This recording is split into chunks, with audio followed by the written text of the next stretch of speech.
rendez-vous le 12 et le 13 juillet au Palais des Congrès à Arcachon pour le 2e congrès C'est quoi le bonheur pour vous ? Au programme, 10 conférences passionnantes, 30 stands et 8 ateliers participatifs autour du bonheur, de la gratitude, de la connaissance de soi et de l'amour. Si vous souhaitez prendre votre place, ne tardez pas, rendez-vous sur le site du congrès C'est quoi le bonheur pour vous ? À très vite les amis. Le principal obstacle au bonheur, c'est nos propres pensées. C'est pas quelque chose d'extérieur à soi. Le bonheur pour moi, c'est la liberté. Pour moi, c'est très simple en fait, le bonheur. C'est juste être. Bienvenue sur le podcast C'est quoi le bonheur pour vous ? Je m'appelle Julien Perron, je suis le réalisateur du film C'est quoi le bonheur pour vous ? Pendant plus de 4 ans, je suis parti à travers le monde pour interviewer 1500 personnes autour de cette question fondamentale. À travers ce podcast, on parlera bien-être, développement personnel et médecine douce. Je vous souhaite un merveilleux voyage sur la route de la connaissance de soi. Bonjour Isabelle. Bonjour Julien. Merci de me recevoir.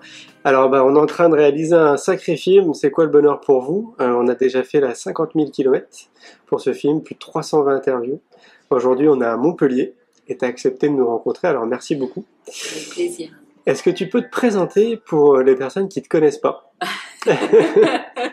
La question. Question qui tue. La question, j'ai du mal. Ah oui ? Oui.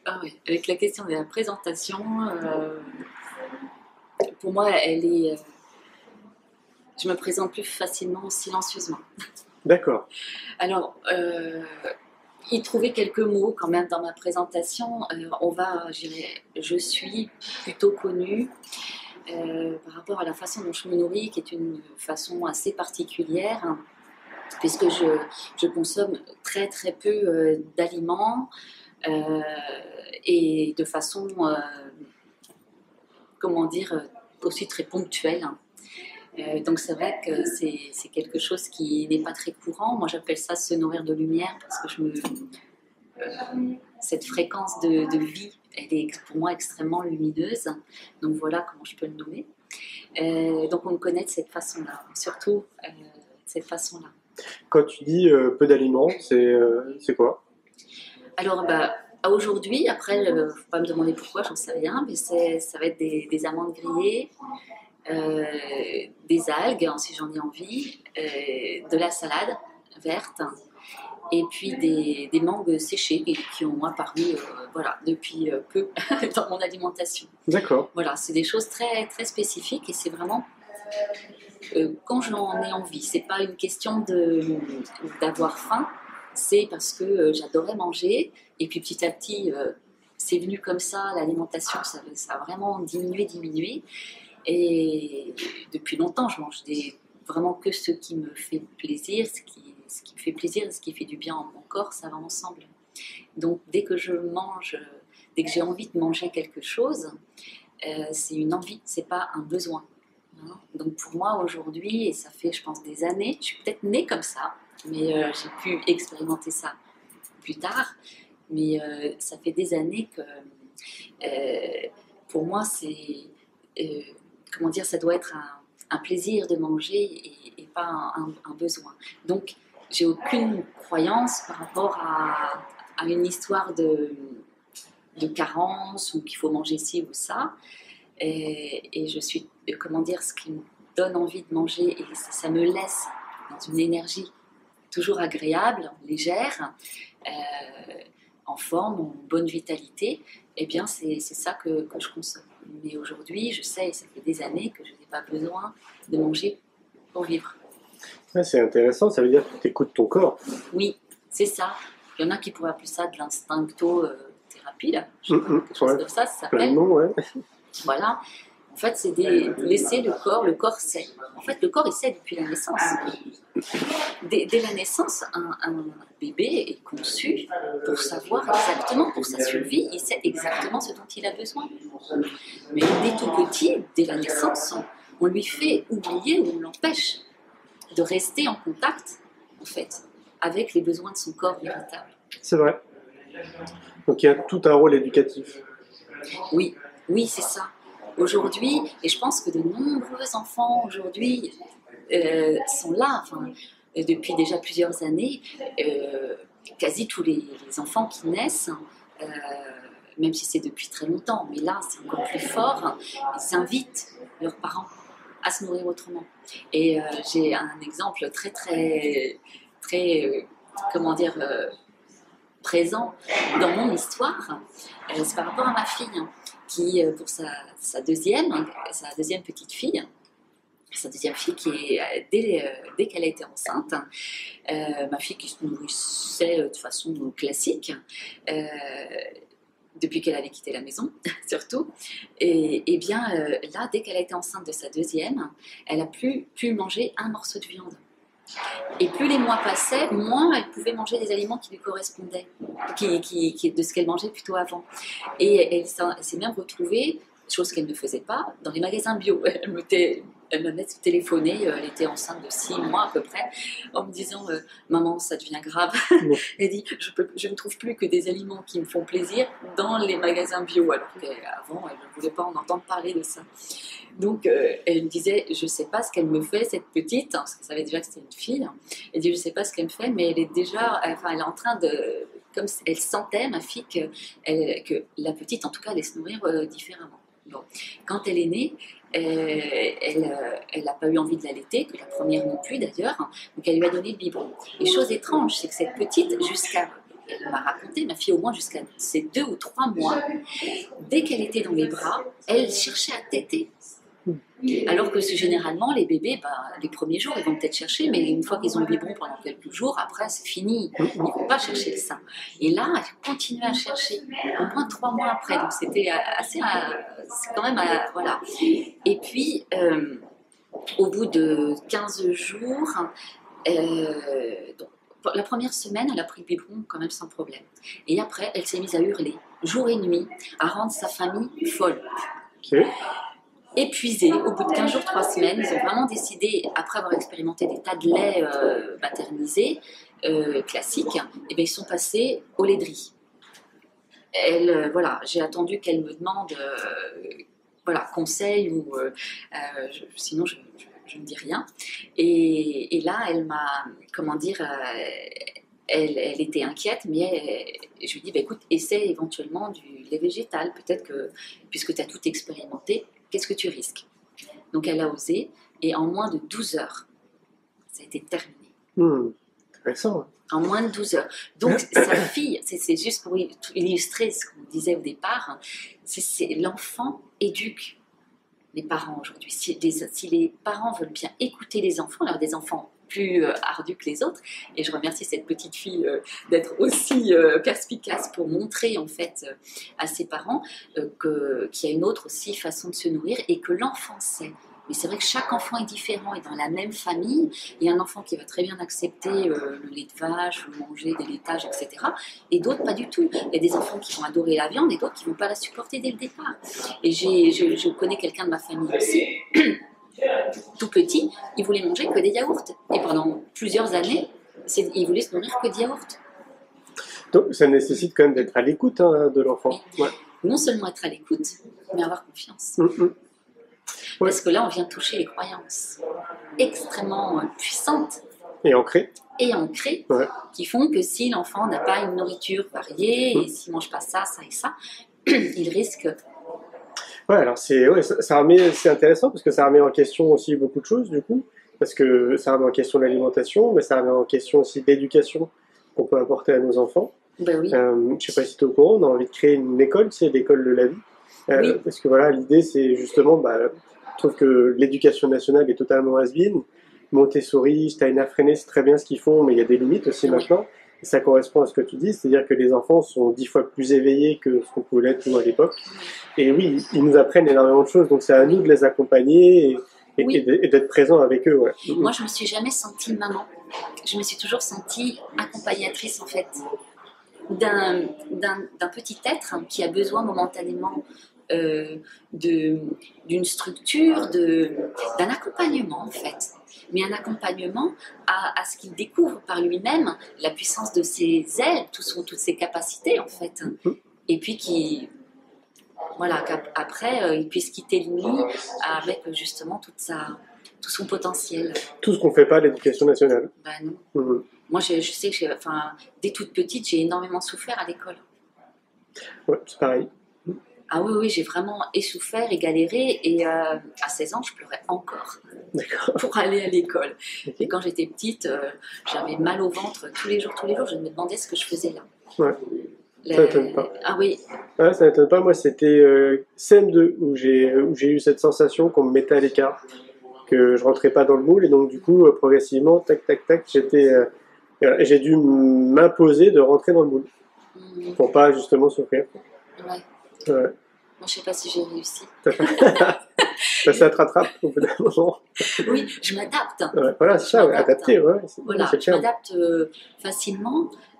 J'ai quand même traîné un boulet jusqu'à au moins mes 30 ans en me disant que j'étais quelqu'un de trop naïf ou qui n'avait pas suffisamment de savoir. Que les livres, ça passait jamais. Enfin, je trouvais que je m'intéressais à rien par rapport à ce qu'il est donné dans la société de savoir. Oui, à la vie, quoi. J'appelle pas ça la vie, moi.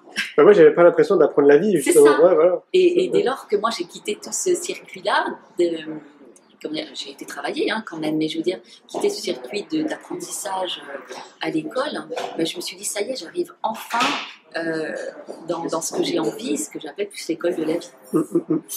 Et ça me fait penser au bonheur, évidemment. Est-ce que tu penses que si on part de l'éducation, et donc du coup, si on change l'éducation qu'on peut apporter aux enfants tant à l'école que nous aussi en tant que parents, est-ce que c'est un moyen de tendre vers le bonheur ? Ça serait quoi le bonheur ? Oui. Oui. Alors, pour moi, le bonheur, il existe et il n'existe pas. Il existe, c'est évident. Quand je dis il n'existe pas, c'est que il n'a même pas à exister puisqu'il est. Pour moi, le bonheur, c'est justement, puisqu'on parle de la naissance, c'est ce petit être. À la naissance, il est. Il n'est pas construit pour être... il n'est pas encore construit pour devenir un personnage, être comme ci, être comme ça, dans un moule, dans un cadre, et avec tous les critères et les concepts, tout voilà, ce qui fait ce qu'on devient après. Et là, il est dans l'état du bonheur. Donc pour moi, l'énergie de vie qui nous habite, c'est l'état du bonheur. Et pour moi, le bonheur, c'est cette spontanéité, cette tranquillité, avant qu'il y ait rien de posé, ni en pensée, ni en parole, ni en quoi que ce soit. Pour moi, on est ça. On est le bonheur. Donc pour moi, c'est pas atteindre le bonheur, ou le bonheur, ce serait d'avoir ci, de faire ça, d'être comme ci ou d'être comme ça. Pour moi, on est ça. Et on l'a plutôt oublié, ou on n'est plus, en contact avec ce que nous sommes en réalité. Mais pour moi, nous sommes. Oui, c'est comme, moi, ça me fait penser au conditionnement, finalement. Oui. On est conditionné par la société. Ouais. Dès la naissance, ouais. Ce qui est quelque part logique en soi, parce qu'il faut aussi peut-être apporter une base, on va dire. Sauf que cette base est peut-être pas la bonne. Oui, c'est ça. Je dis, l'enfant, il doit être accompagné, mais en lui rappelant constamment ce qu'il est en réalité, et pas lui demander d'être autre chose que ce qu'il est. Or, dès la naissance, il y a un tas de nos propres conditionnements qu'on va, transmettre à l'enfant. Mais je pense que en laissant l'enfant, en rappelant à chaque fois ce qu'il est, l'enfant, ça l'empêchera pas de se trouver, à pouvoir s'adapter dans la société. Bien sûr. Oui. La société, à mon avis, si aujourd'hui, tous les parents élevaient leurs enfants avec cette conscience de ce qu'ils sont en réalité, le monde changerait assez rapidement. Ça serait l'idéal, on est bien d'accord. Voilà, donc il s'adapterait encore plus facilement. Moi, je pense qu'il faut 3 générations. Oui.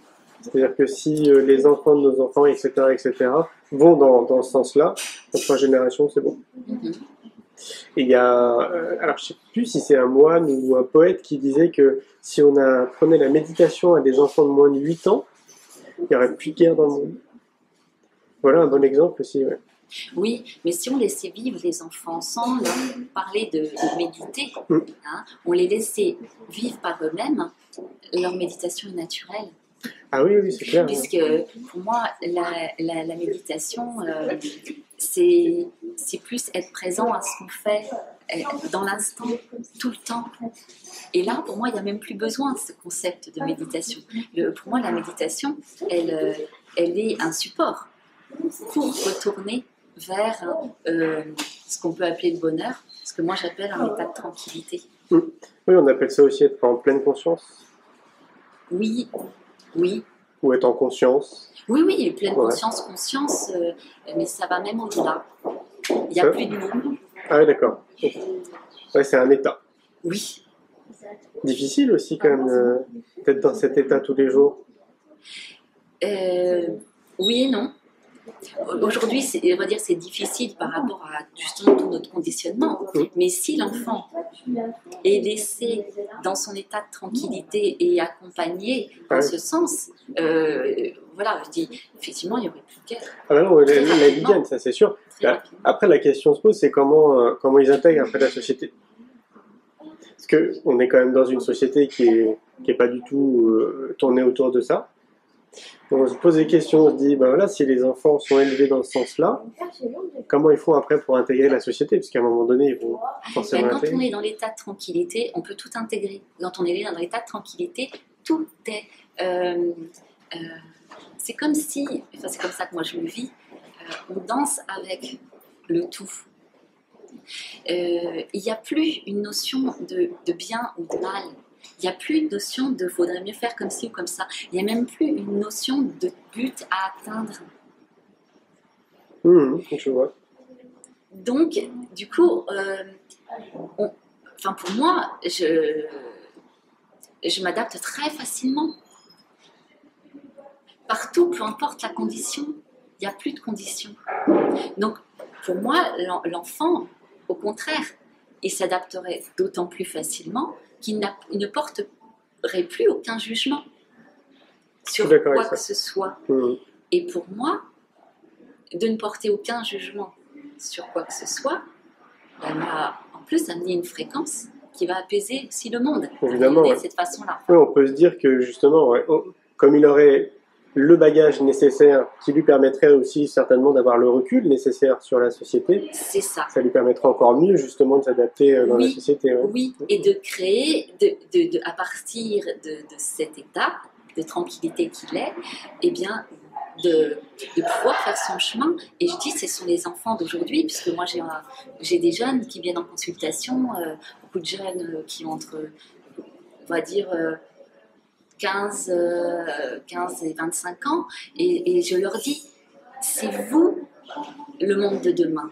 C'est à vous de créer de nouveaux métiers, qui ne sont plus des métiers, mais des activités de ce qu'ils sont, ce qui met leur cœur en joie. Et j'ai des tas d'autres personnes qui viennent me voir en consultation, qui, elles, sont, plus âgées. Après, il y a tous les âges qui viennent me voir. Mais, et je leur dis, c'est ce qui met votre cœur en joie, parce qu'on est venu justement, on est le bonheur en réalité. Donc le témoin, c'est pour moi notre cœur en joie. Ce qui met votre cœur en joie, c'est ce que la vie vous a donné à créer dans la matière pour vivre. Donc je dis aux gens, retrouvez ce qui met votre cœur en joie et vivez-le. Parce que pour moi, c'est je vis ma passion et j'en vis de ma passion. Pour moi, ma façon de voir, c'est la vie, elle est en nous. On est comme la vie est dans un pyjama, là, qu'à cette forme-là, Isabelle aujourd'hui, j'appelle ça comme la forme que j'ai, c'est un pyjama dans lequel la vie s'est installée pour se manifester, pour manifester une part d'elle. Et donc, c'est très une image que je montre, mais que j'explique.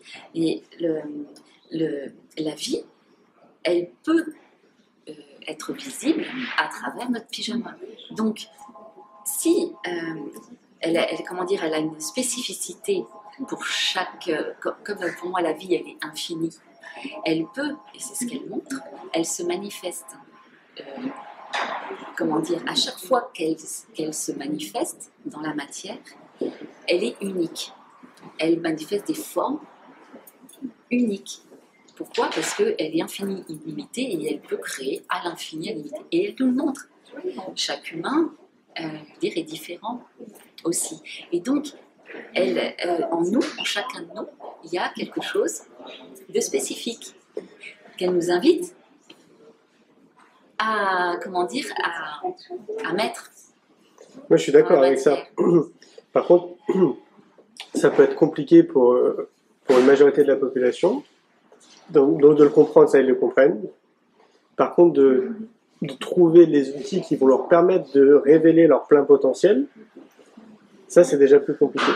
Est-ce que tu as des outils à transmettre, des conseils à donner pour justement se révéler et voir vraiment ce pourquoi on est là, clairement? Alors, la première chose que souvent j'amène, c'est déjà de ne plus se juger de quoi que ce soit. Ne plus se juger ni se comparer. Alors, pour arriver là, patience. Chemin, oui. C'est ça. Mais déjà, ça, c'est une première. C'est vraiment des choses très importantes de regarder comment on peut se juger, regarder comment on peut se traiter, comment on peut se comparer, comment on peut se refuser, etc. La deuxième chose, c'est... Ça, c'est quand même assez simple, puisque je pose toujours la question aux gens, je dis, qu'est-ce qui met votre cœur en joie véritablement? Et je dis, mais comme si vous vous occupez de rien d'autre, comme si j'étais une petite fée avec une baguette magique. Là, je pourrais maintenant, mettre dans la matière ce qui met votre cœur en joie. Et parce que souvent, pratiquement tout le monde y répond, mais les gens pensent qu'ils ne pourront pas en vivre de ce qui met leur corps en joie. Quand ils disent, moi j'adore marcher dans la nature, c'est pas ça qui va me faire vivre. Si, si, parce qu'il existe. Moi, j'écris des livres pour témoigner de tout ça. C'était extrêmement simple. Mais il y a des tas de situations, en fait. Tout est possible. Tout est possible. Et dans ce que je vis, au moins depuis que j'ai quitté mes parents, les expériences que je fais, je trouve ça extraordinaire. Il suffit c'est même pas une question d'avoir dans la conscience, la foi en conscience, je dirais. Il n'y a même pas besoin. Mais je vois qu'en fonction de ce qui met mon cœur en joie, je vais prendre un exemple qui n'est pas évident en plus. Je veux dire, pour plusieurs choses, mais j'ai travaillé pendant de nombreuses années dans une grosse boîte qui s'appelle EDF, grosse structure, avec vraiment une structure très, bien installée. Et donc, à un moment donné, j'en avais marre d'être dans l'activité dans laquelle j'étais et j'avais envie de faire autre chose. Et j'ai pris un papier et un crayon. Et puis je me suis dit, quel poste me conviendrait? Et je l'ai inventé. Et c'était quelque chose parce que je me trouvais dans la structure dans laquelle j'étais, c'est dans la distribution, et j'étais donc conseillère et téléphonique et physique. Et j'avais vraiment envie d'autre chose. Et alors j'ai noté sur une feuille de papier que j'avais envie que ce soit une activité où je puisse faire différentes choses, pas toujours la même activité, où je suis totalement indépendante dedans, que j'ai pas un planning qu'il faut que je gère toutes les semaines, où je dois appliquer telle et telle chose, dans une équipe qui allait être sympathique et une équipe, pas classique. J'avais envie, je n'avais plus du tout envie de faire de téléphone, je préférais que de l'accueil physique. Et puis là, me trouvais plutôt dans les ressources humaines, parce que c'est vrai que j'étais assez proche des humains. Et la cerise sur le gâteau, que je puisse en plus c'était possible sur le temps du travail, me trouver des fois à l'extérieur. Parce qu'être enfermé tout le temps dans un bureau, c'était pas trop mon truc. Je comprends. Voilà, mais je sais que dans la structure dans laquelle j'étais, c'était dans un bureau de toute façon. Voilà. Et puis, j'ai fait confiance à la vie avec ça. Eh bien, un poste a été créé. J'ai dit bien, parce que des fois, il y a des mutations de postes. Et là, ça a bien été noté, création de poste. Et dedans se trouvait la totalité de ce que j'ai demandé. C'est excellent. La totalité, c'est-à-dire qu'à un moment donné, donc vraiment tout ce que j'ai nommé, je passe les détails pour ça, mais pile poil. Et je faisais des remplacements en fait pour différents services, donc j'ai pu aller vaquer à différentes activités et puis remplacer même quelqu'un de temps en temps qui allait chercher habituellement des documents de droit dans le centre-ville et donc pour le service juridique. Et donc quand l'autre personne n'était pas là, c'est moi qui y allais. Et donc j'y allais même à pied, j'avais pas besoin de prendre le tram, j'y allais à pied, donc ça me faisait 1 heure ou 1 heure et demie à l'extérieur en étant payée quand même. Un vœu exaucé, quoi. Complètement. Mais ça, c'est un exemple. Mais j'en ai plein. Okay. Plein dans ton entourage, de personnes que tu rencontres dans ton activité, c'est ça? Aussi, mais plein pour moi. Pour toi, d'accord. D'abord, Okay. Et puis pour des personnes qui peuvent témoigner. Dès que je témoigne de ça, je suis sûre que tous ceux qui écoutent ce que je suis en train de raconter, là, ils en ont au moins un exemple. Oui, ça c'est sûr. Ouais. Après, à mon sens, ça me paraît trop résumé, enfin trop simpliste de se dire que voilà, je vais écrire ce que j'ai envie de faire, et puis voilà, après je vais laisser faire la vie. Pourtant, je suis totalement d'accord avec ça. Mais moi, ce que je vois, c'est qu'il y a quand même, c'est une multitude de petites choses à mettre au quotidien qui va faire que justement, ça va te permettre peut-être de réaliser cette chose-là. Peut-être que toi, à l'époque, tu étais déjà peut-être très optimiste, très positive aussi dans tes pensées, dans ta façon de voir les choses. Parce que ça, par exemple, les pensées, à mon sens, c'est aussi quelque chose qui va créer ton univers et qui va peut-être justement après matérialiser dans la matière ton souhait. Tu vois? Oui, alors je suis pas née comme ça, je suis peut-être née, si, on est tous nés comme ça, je veux dire quelque part, mais après j'ai été construite autrement. Et le côté optimiste, non, je pense qu'il est arrivé après, et surtout justement après avoir passé, je crois que j'ai vécu quasi 10 ans dans la dépression. Et j'ai vécu des très très grosses dépressions avant justement que ça se termine. Et j'étais au fond du fond. J'avais même pas envie de me relever d'ailleurs. Et j'avais qu'une envie, c'était de mourir. J'avais plus rien à faire ici. De toute façon, je crois que j'avais jamais rien à faire ici. Et j'avais aucun sens à la vie et plus rien. Et pourtant, j'avais une fille à charge. Je vivais seule avec elle et je l'élevais donc seule. Et donc j'ai été en dépression vraiment très profonde. J'ai frôlé la folie. J'ai vraiment basculé, j'ai bien vu le fil qui m'amenait vers la folie. Est-ce que je reste d'un côté ou je vais de l'autre? Et je voyais que j'avais tout à fait la possibilité d'eux. Et j'ai vu pendant toutes ces années, grâce à ces années de grosse dépression, je me suis rendu compte que j'étais dans la dépression, mais je la refusais. Donc c'est comme si j'essayais de m'accrocher tout le temps au rideau ou à quelque chose et je me laissais pas vraiment tomber. Je dis pas qu'il faut se laisser tomber au fond forcément. Alors j'ai jamais pris un médicament pour. Je me suis vraiment laissée vivre. Et en fait je suis sortie de cette dépression le jour où alors ça va peut-être choqué, mais le jour où j'ai accepté, où je l'ai accepté pleinement, que j'ai arrêté de me juger. Parce que je disais, je suis une mauvaise mère, je suis toujours en train de pleurer, j'ai plus de goût à rien, etc. Qu'est-ce que je suis en train de montrer à ma fille? Et puis pour mon boulot aussi, parce que je suis toujours en arrêt, donc qu'est-ce que je représente, etc. Et quand j'ai accepté que peut-être la vie qui m'habitait, elle était là pour être la dépression. Je sais pas si, ce que je veux dire, être la dépression, eh bien, que j'accepte. C'est pas je veux être comme ci ou je veux être comme ça. Pour moi, c'est ça le bonheur. C'est pas être tout sourire ou être tout beau et que. Voilà, c'est ça. Et d'accueillir ou d'accepter ce qui est. Et du jour où j'ai accepté justement cette dépression dans sa totalité, eh ben, peut-être que jusqu'à la fin de mes jours, l'expression de vie qui m'habite, c'est l'expression dépression. c'est ni bien ni mal.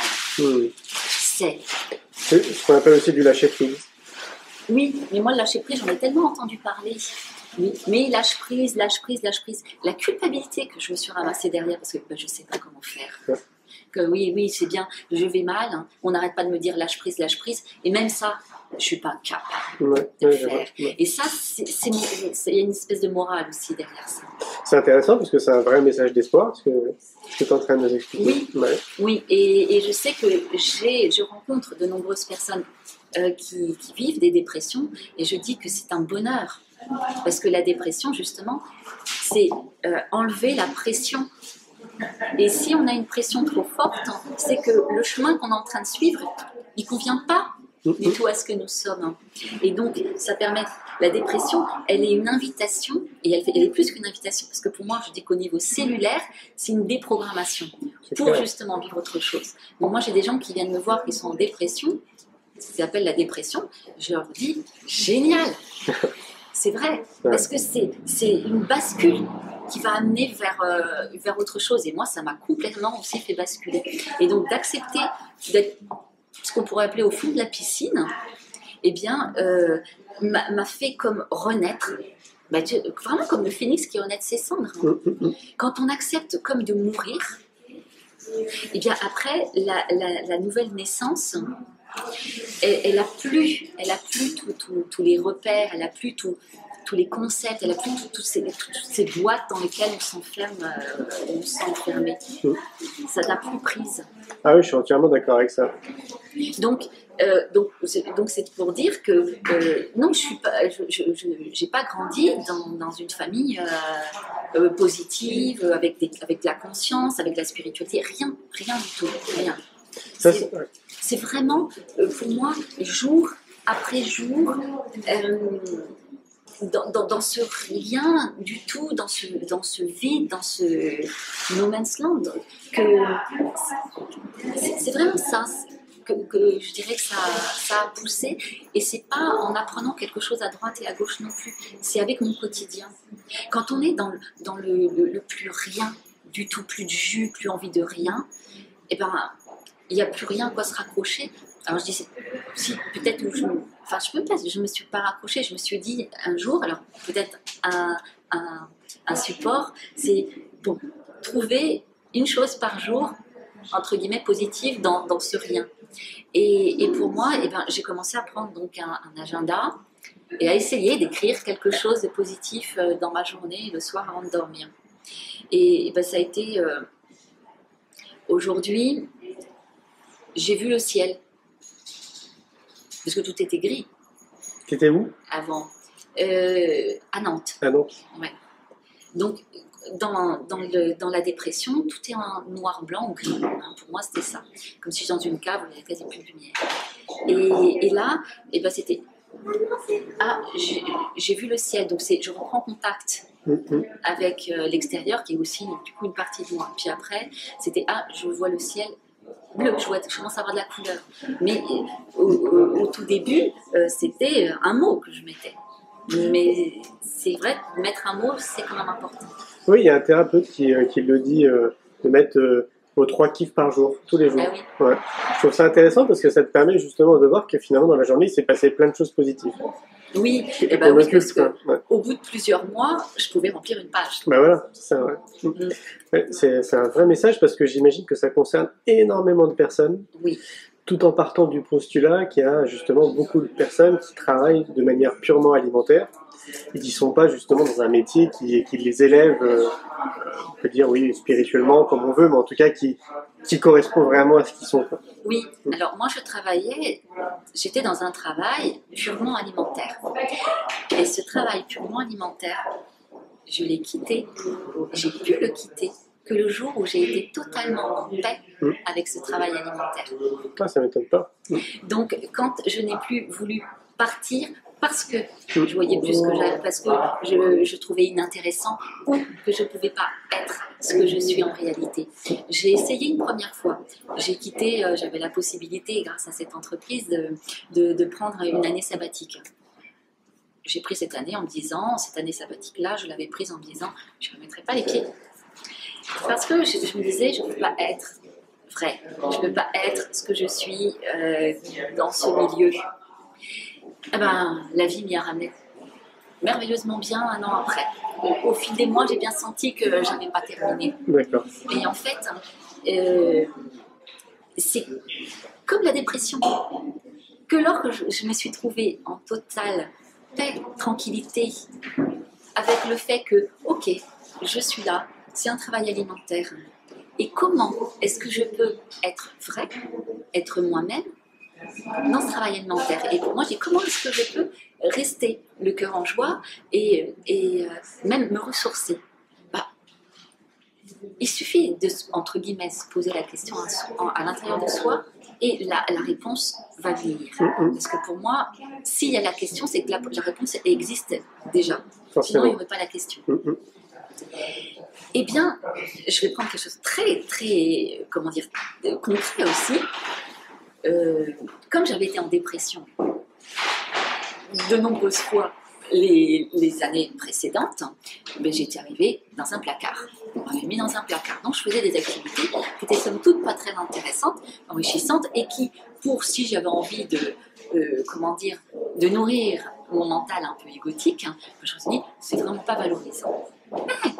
Je dis, c'est très bien, parce que c'est une activité qui me permet, à côté, en sortant de là le soir, d'avoir suffisamment d'énergie, puisque je ne me suis pas épuisée au travail, pour faire ce qui me fait plaisir. C'était déjà quelque chose de très intéressant.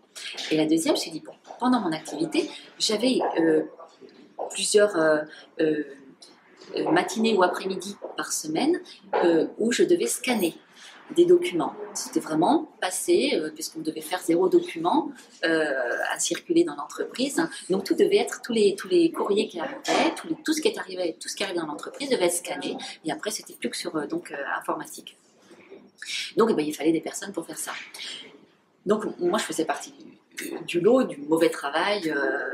Voilà, c'était la déchéance pour la majorité des gens qui devaient faire ça, où c'était vraiment pour l'entreprise le bas étage. Et moi, j'en ai fait quelque chose de très, très intéressant. Parce que je me suis dit, comment est-ce que je peux optimiser ça? Eh bien, je me suis dit, puisque je vais avoir 400 ou 600 feuilles à peu près à passer, qui vont me prendre un certain nombre d'heures. Et avant, je me disais, voilà, quel boulot à la con.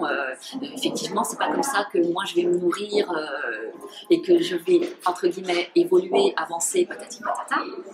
Eh bien, l'idée m'est venue, dès lors que je me suis posé la question. L'idée m'est venue un jour, je me suis dit, eh bien, chaque feuille que je vais passer, je vais y mettre un mot, et à chaque fois que ça passe dans la machine, c'est comme si ça passait en moi. Et j'ai commencé, et je dis, amour, paix, joie, tranquillité, abondance, plaisir, bonheur, et allons-y. Et 600 comme ça, il me fallait au moins 4-5 heures pour faire ça. Ouais. Et bien pendant 4-5 heures, vous n'imaginez pas comment je rentrais chez moi. J'étais nourrie. Un autre, pour qu'il n'y en avait pas qu'un, parce que c'est comme ça que j'ai quitté l'entreprise en fait. Donc je me trouvais au courrier, d'autres jours j'avais une activité courrier, et là on recevait des fois le matin 100, 200 accusés réception. Donc des recommandés avec accusés réception qu'il fallait tamponner et signer. Là aussi, je me disais, quel boulot à la con. Hein, faire ça toute la journée, c'était pas valorisant. Oui. Eh bien, qu'est-ce que j'ai fait? Chaque tampon et chaque signature, je remerciais la vie et j'envoyais comme de la gratitude, comment je dirais, un rayon de mon cœur à l'entreprise à qui ça allait repartir. C'est intéressant. Oui. Eh bien, j'avais du bonheur à tamponner et à signer, comme on pourrait dire en conscience. J'étais là, dans le présent. Donc, c'est des activités et on peut tous faire ça. Même derrière dans une machine où il y a une usine, etc. Pour moi, la machine, c'est pas une machine déjà. C'est vraiment une énergie, pour moi aussi une énergie d'amour, avec qui on peut échanger. Oui, je suis d'accord avec ça. Après, c'est vrai que c'est, une fois de plus, pour une majorité de la population, c'est compréhensible. Ils vont dire, mais oui, je pense que tu as raison dans ce que tu dis. Après, la difficulté, c'est de l'appliquer dans son quotidien. Et moi, je reviens à chaque fois à cette conclusion. C'est encore une fois de plus une question d'éducation. Parce que la majorité des les personnes qui sont d'éducation nationale, élevées par leurs parents, font en sorte de les envoyer dans un travail qui ne correspond pas du tout à ce qu'ils sont.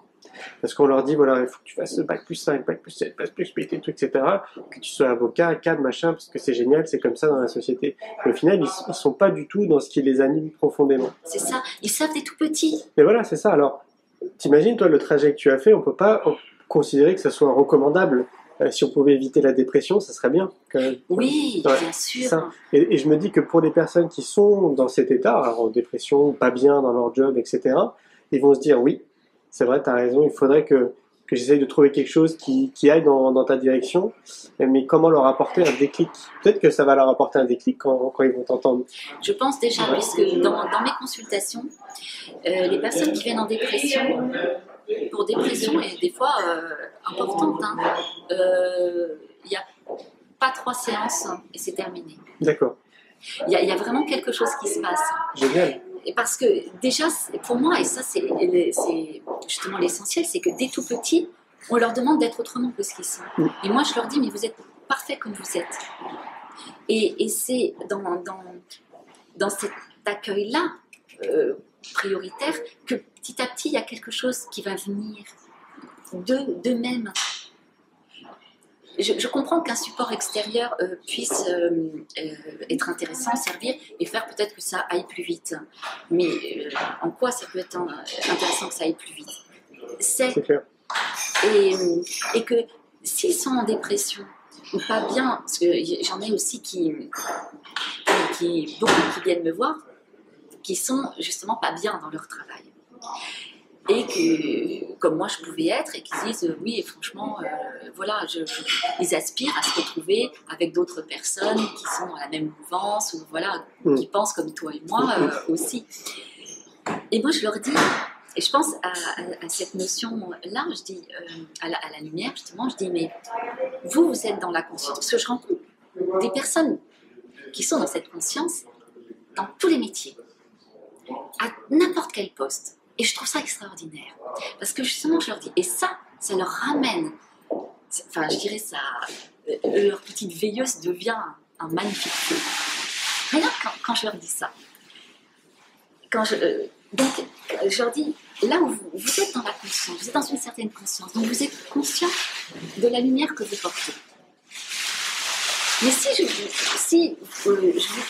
vous place, vous allez là où vous aimeriez aller, c'est-à-dire avec plein d'autres lumières. Vous allez être une lumière parmi toutes les lumières. C'est vrai que c'est agréable ici, on a de la lumière déjà, mais là où il y a de la lumière ou en plein jour, si j'allume une bougie, on ne va pas vraiment la voir. Elle va pas avoir son utilité, la bougie, en plein jour. Par contre, si j'allume une bougie dans une pièce qui est obscure, elle va avoir une très grande utilité. Elle va énormément éclairer. Si je mets une petite lumière et la bougie va moins éclairer.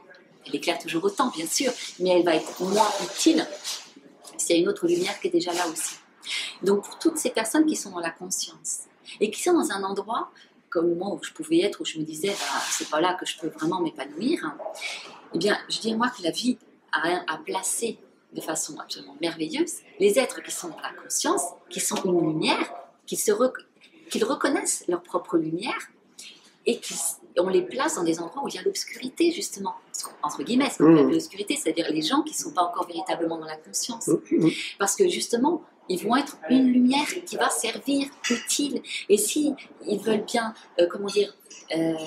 accepter de reconnaître, pas attendre que ce soit reconnu de l'extérieur, mais reconnaître eux-mêmes qui sont cette lumière qu'ils portent, et que même s'ils font une activité d'être disciplinée, ce qu'ils portent est une vibration qui va toucher les cellules de tout leur environnement, et ça va avoir son importance. Même si, dans les apparences, ça ne se voit pas, parce que les appas sont rances. Il ne faut pas se fier. Ouais. Mais et quand j'en parle aux gens qui justement viennent, on dirait je veux quitter absolument mon boulot, mais quand je leur ramène de cette façon-là, je pense sincèrement, parce que moi j'en ai fait aussi l'expérience, toujours à EDF, ça a modifié mon service. Ouais, ça le service pas. dans lequel j'étais, sans ouvrir la bouche. Ça m'étonne pas. Gandhi disait très bien, soit soit l'exemple que tu veux voir dans le monde, Oui. ou incarne le changement que tu veux voir dans le monde. Ouais. Oui, ça c'est, j'en suis persuadé aussi. C'est une vraie démarche, à mon sens personnel, mais une fois que tu as le déclic, c'est bon. Ça c'est sûr que tu rayonnes autour de toi. Ouais. Oui, oui, une fois qu'on a le déclic, c'est bon. Oui et non, parce que, je veux dire, des mouvements comme ça, j'en ai eu, mais plus tout au fond, remonter tout au fond, non. Je suis allée de moins en moins profond. Il y a comme quelque chose qui m'a amené petit à petit à la surface. Mais petit à petit, moins j'ai jugé ces états de descente au fond, et plus je me suis retrouvée, je veux dire, à une espèce de surface. Mais je comprends que ce soit important, la notion de concret, de donner des supports. Il y en a des multitudes aujourd'hui, je trouve ça extraordinaire d'ailleurs, parce que chacun peut trouver ce qui va lui parler, parce qu'il y a un panel extraordinaire. Et en même temps, ce que j'ai envie de dire, c'est on peut aussi avec rien. Et surtout avec la simplicité. Ce que je t'ai entendu parler tout à l'heure dire, bah oui, c'est un peu, les gens peuvent le comprendre, mais après, comment dans la matière. Mais justement, on a oublié le simple, et on a oublié ce que moi je pourrais dire la magie. Ouais, retour à la simplicité. C'est ça, retourner à la simplicité et arrêter de vouloir être autre chose que ce que l'on est. Parce que c'est ça qui amène la souffrance et qui nous fait nous éloigner de ce que nous sommes en réalité, ce bonheur, cette tranquillité. Oui, surtout que la société nous ferait croire qu'on est heureux parce qu'on possède. Oui. Alors qu'on est très très loin de tout ça. Quoi. Oui, complètement. Je suis d'accord. Donc ça serait un retour aux sources quelque part. Il faudrait revenir comme la famille Ingalls. Avoir non mais c'est vrai, quelque part, le potager, être tranquillement dans la nature, avoir ses vaches, ses moutons. Moi je pense, parce que quand tu regardes même l'agroalimentaire, toi qui es quand même, tu vois, ça te donne pas envie, quoi. T'as pas du tout envie de manger. Non, mais pour moi, voilà, c'est ça, c'est retourner à la simplicité. Alors c'est vrai que comment je suis connue, moi c'est plus par rapport à l'alimentation, justement la non-alimentation, mais j'ai jamais autant parlé de l'alimentation depuis que justement je me nourris comme je me nourris. Et pour moi, retourner à cette simplicité, c'est ça, le corps, si on l'écoute vraiment, il va attraper une pomme dans l'arbre, il va attraper une carotte, je veux dire, elle peut même être essuyée sur l'herbe mouillée, je veux dire, et manger comme ça. Évidemment. Mais il n'y a même pas besoin de râper quoi que ce soit. Et le corps, il remercie fabuleusement par beaucoup de vitalité, justement, cette simplicité-là. Tout à fait, oui. Comme je dis aussi, maintenant, on arrive à manger avec... comment dire, on est dans un super restaurant ici aussi, mais avec 3 ou 4 couverts. Ouais. Manger avec les doigts, il n'y a rien de mieux. Oui, comme en Inde. Oui, j'ai regardé les enfants. Pour moi, c'est des enfants qui vont nous enseigner, réenseigner la simplicité, la spontanéité et l'instant présent, donc c'est le bonheur. D'ailleurs, on voit bien quand on regarde les enfants. Quand les adultes veulent bien regarder les petits-enfants, les adultes sont comme ça. Ah oui, non, mais c'est sûr. C'est sûr. Ils reprennent contact avec le bonheur. Tu as entendu parler de la permaculture? Oui. Ouais, tu vois à peu près ce que c'est. Oui. C'est un retour aussi aux sources quelque part, parce que c'est favoriser l'écosystème et justement observer comment la nature agit et puis reproduire ce que la nature fait de manière tout à fait naturelle. Quoi. Oui. Donc on n'est plus par exemple sur les potagers en randonnion, tu sais, avec les tomates ici, les oignons ici, mais voilà, tu peux retrouver une salade ici, des tomates ici. C'est ça. Et là, pour moi, c'est ce qu'il y a de mieux. Oui. Parce que c'est justement, tu as juste à cueillir, hop, et puis à manger. Quoi. C'est ça. Pour moi, je veux dire, il faut, pour moi, la permaculture est le support parfait pour retourner à la nature, parce que pour l'instant, tout est dénaturé. Donc effectivement, si du jour au lendemain, on laisse la nature reprendre ses droits, elle basculerait d'abord vers une autre extrême, tellement elle a été contrôlée, manipulée, etc. Elle irait à l'inverse et ce serait une invasion. Donc c'est effectivement le support parfait de transition pour que la nature puisse reprendre son cycle, qu'elle puisse reprendre elle-même en fait qu'elle puisse se réguler par elle-même. Voilà, on a Tout à encore fait. besoin du coup de la permaculture et la main humaine pour lui permettre à la nature elle-même de reprendre en fait sa comment dire sa vraie intelligence en Ouais. fait et qui nous nourrirait tous. Tout à fait, quand on sait que l'aliment est notre premier médicament, on a tout intérêt justement à commencer à s'intéresser à tout ça et observer tout ça de très près et se dire, bon, Et que l'aliment redevienne c'est ça, plus qu'un médicament. exactement, bah oui, et se dire, mais qu'est-ce qu'on mange quoi? Se Oui. poser la question, qu'est-ce qu'on mange? C'est vrai. Est-ce qu'il y a des citations qui t'ont inspiré jusqu'à présent, que tu as envie de transmettre? Une citation que tu as retenue et que tu t'es dit, ah, ça c'est chouette. Non. Non, il n'y a rien de particulier. Non, j'ai pas de citation. J'ai pas de citation. D'abord, parce que je crois que je les connais pas. Ok. Voilà, je les connais pas. J'ai très peu de lecture. Hein, j'ai très peu lu. Je me suis pas intéressée à, je dirais, à grand chose d'autre. Alors, j'ai culpabilisé pendant longtemps. Ça a été un boulet pour moi pendant longtemps. Et aujourd'hui, je dis, tout est là, dans mon environnement, de ce que j'ai besoin, si j'ai besoin de savoir quelque chose. Sinon, j'ai la connaissance, elle est là. Tu écoutes ton corps à 200%.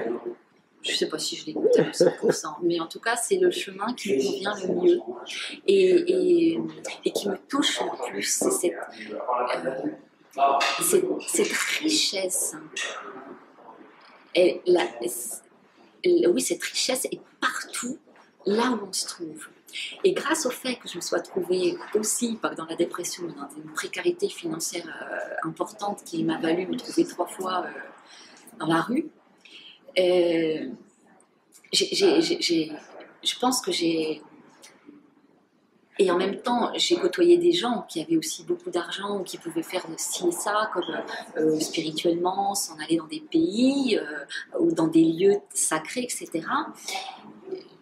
J'ai rouspété après la vie, plusieurs fois en me disant « Ouais, c'est pas juste », et c'est ce qui m'a amené là où je suis aujourd'hui d'ailleurs, je crois, de dire « Hey, il paraît qu'on est tous égaux, c'est pas vrai », quand je vois toutes ces... comment dire, cette disparité, là, c'est pas normal. Hein. Et je me suis dit, c'est pas vrai tout ça, c'est faux. Mais si on est tous égaux, montre-le-moi. Je demandais à la vie vraiment de me le montrer. Et à partir, alors j'ai râlé après la vie comme ça, je devais avoir 28 ans. Et la vie me montre jour après jour, en fait. Et il n'y a pas besoin, bien sûr, je dis qu'il n'y a pas besoin d'argent. Si, mais pas prendre l'argent comme... Voilà, pour moi, l'argent, c'est une fréquence hein, aussi énergétique. Ouais. Énergétique, voilà. Mais je veux dire, pour parler, puisque je côtoie quand même pas mal de ce monde-là, justement de cette proximité plus vers la nature ou ce qu'on pourrait appeler la spiritualité, l'éveil, etc. Il n'y a pas besoin d'aller à Pétaouchnok pour le vivre. Tout est là. Tout est là. Et quand on me parle, moi aussi, pour vous nourrir, comme vous vous nourrissez, de lumière, etc., il vous faut un endroit pur, vous vivez où, etc. Et moi, j'ai vécu en pleine ville, Nantes, pendant des années, et j'étais toujours à pied ou à vélo. Donc, la pollution de la ville, je l'ai connue. Mais est-ce que j'ai envie d'adhérer à cette pollution en me disant « Ah, je suis en train de m'intoxiquer, il faut que je mette le masque et tout ça ?» Ou alors, je me suis dit « Mais j'ai la capacité. Il suffit de respirer et hop, j'imagine un filtre qui rend l'air pur comme celui de la montagne et point final. » Mais c'est ce qui s'est passé, c'est ce qui se passe. Et pour tout, c'est comme ça. Donc j'ai perdu le fil du coup d'où je suis partie pour... Non, c'est très bien parce que finalement c'est un message une fois de plus que tu es en train de transmettre. Oui, de simplicité. De simplicité, ouais. C'est ça. Il n'y a pas besoin d'avoir de l'argent, de l'argent pour de l'argent en plus, on va dire, pour pouvoir accéder à telle ou telle chose. Que dans ce que l'on est, dans ce que l'on vit, dans l'instant, tout y est. Et donc, c'est ce que je disais, on parlait par rapport à cette façon dont je peux me nourrir. Je disais, mais je me nourrirai. Pour moi, ma nourriture, elle n'a pas une condition extérieure, comme le bonheur. Le bonheur, c'est pas une condition extérieure. C'est pas à condition de. Donc c'est pas si j'ai du soleil, si je suis dans la campagne ou si je suis dans la montagne que je peux me nourrir correctement. Non, en pleine ville, au milieu d'une décharge ou n'importe où, si je reconnais que je suis la vie. Ouais. Tu prêches un convaincu. Je suis bien d'accord. Ouais. Tu fais beaucoup de conférences? Ça dépend. Okay. Je fais des conférences, après ça dépend des années, des moments. D'accord. Là, je vais en faire prochainement parce que j'ai mon deuxième livre qui sort. D'accord. Donc voilà, je vais faire des conférences par rapport à ce thème-là. Il s'appelle comment? La fin de la quête. D'accord. La fin, F-A-I-M. D'accord. Et la fin, F-I-N. D'accord. Okay. Et pour moi, justement, ça va très bien avec la notion du bonheur parce que justement, qui n'est pas dans cette quête du bonheur? Et est-ce que cette quête, peu importe, hein, du bonheur, de l'éveil, la quête d'avoir plus d'argent, la quête, on est tous en quête de quelque chose parce qu'on a oublié ce que nous sommes en réalité. Et quand on se rappelle ce qu'on sommes en réalité, il n'y a plus de quête. Et n'est-ce pas ces quêtes, donc l'oubli de ce que nous sommes en réalité, qui nous donne plus faim que ce que nous aurions besoin véritablement? Parce que manger vient souvent énormément, c'est une notion de plaisir, mais ça vient énormément compenser des tas d'insatisfaction. Mais si on n'a plus de quête, reste-t-il des insatisfactions? On peut se poser la question. Voilà, c'est une question. Et donc, dans mon deuxième livre, une partie du livre, c'est ce genre de questions. Merci beaucoup Isabelle. Merci à toi. Un grand merci pour votre écoute. J'espère que vous avez passé un bon moment avec nous. Pour prolonger l'expérience C'est quoi le bonheur pour vous et continuer votre cheminement sur la connaissance de soi, je vous invite vivement à lire mon livre C'est quoi le bonheur pour vous, que vous trouverez dans toutes les librairies.